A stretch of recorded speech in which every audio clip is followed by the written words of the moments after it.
Betejë e Bedrit.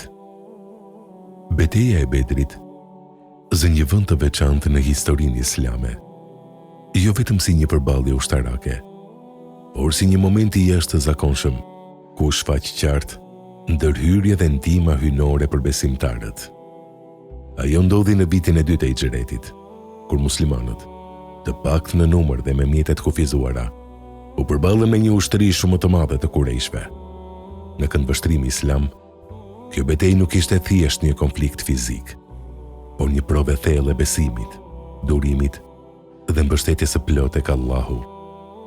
Kurani e përshkruan këtë ngjarje si një moment kur besimtarët ju drejtuan Allahut me lutje dhe kërkuan ndihmë dhe ai ju përgjigj.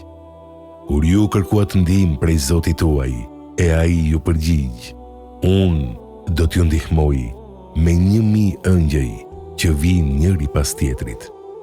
Ky ajet tregon se ndihma hyjnore nuk ishte vetëm shpirtërore, por edhe konkrete, në një formë që forcoi zemrat dhe vendosmërinë e besimtarëve. Megjithatë, Kurani e vendos qartë theksin tek burimi i kësaj ndihme.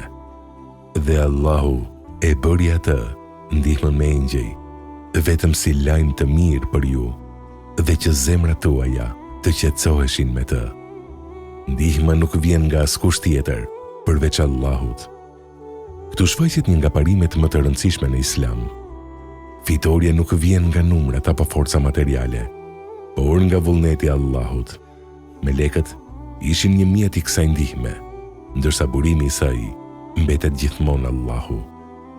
Kur hymë në thellësi dhe shohim komentimet e dietarëve të tefsirit si Ibn Kathiri, Taberiu dhe Kurtubiu, kuptojmë se roli i melekëve në Bedër ishte shumë dimensionale dhe i ndërtuar mbi disa funksione kryesore. Së pari, ata kishin rolin e forcimit të besimtarëve. Tatbit, Allahu thot: kur Zoti yt u shpalli engjëjve, unë jam me ju, prandaj forconi ata që besuan, unë do të fus frikë në zemrat e jo besimtarëve. Ky forcim nuk ishte vetëm simbolik.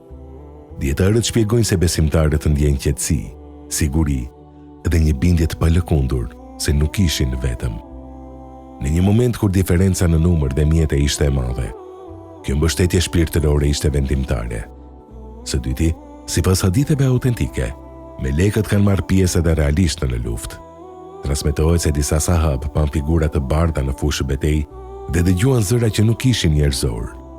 Në Sahih Muslim, përmendet se një sahab dëgjoi një zë mbi kokë dhe pa një kalorës mbi një kalë të bardhë që godiste armikun. Kjo tregon se ndërhyrja e melekëve nuk ishte vetëm morale, por në disa raste edhe fizike, megjithse me urdhër të drejtë për drejtë hyjnor dhe jo në mënyrë të përgjithshme si ushtri njerëzore.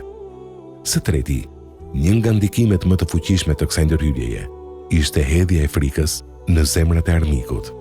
Unë do të fus frikë në zemrat e jo besimtarëve. Edhe pse Kurejshët kishin epërsi numerike dhe materiale, ata u tronditën psikologjikisht. Kjo frikë që organizoi dhe ndikoi drejt për drejtë në rezultatin e betejës. Dietarët e konsiderojnë këtë si një nga format më të forta të ndihmës hyjnore. Një aspekt thelbësor që theksohet në tefsir është se melekët nuk veprojnë me vullnet të pavarur.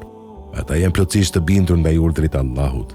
Prandaj, edhe pse morën pjesë në betejë, ata nuk ishin burimi i fitores, por mjeti realizimit të vullnetit hyjnor. Kjo ruan pastërtinë e besimit islam dhe bën të qartë se çdo fitore vjen vetëm nga Allahu. Sa i përket mendimeve të dietarëve, ekziston një diskutim. A luftuan melekët drejt për drejt apo roli i tyre ishte kryesisht shpirtëror? Shumica e dietarëve si Ibn Kathiri mbështesin mendimin se ata morën pjesë realisht në disa raste, ndërsa të tjerë theksojnë më shumë aspektin e mbështetjes morale dhe psikologjike. Megjithatë, të gjithë bien dakord në një pikë thelbësore. Prania e tyre ishte reale dhe e konfirmuar nga shpallja. Në përfundim, betejë e Bedrit paraqet një ndërthurje të jashtëzakonshme mes botës së dukshme dhe asaj të padukshme. Muslimanët vepruan me shkaqet toksore strategji, përgatitje dhe guxim, por fitoria u plotësua me ndihmën hyjnore përmes melekëve. Roli i tyre nuk ishte vetëm luftarak, por përfshinte forcimin e besimit, dobësimin e armikut dhe realizimin e premtimit të Allahut. Kjo ngjarje mbetet një nga dëshmitë më të fuqishme në Islam, se ndihma e Allahut mund të vijë në mënyra që te kalojnë logjikën njerëzore, por gjithmonë në përputhje të plot me urtësinë dhe ligjet e tij.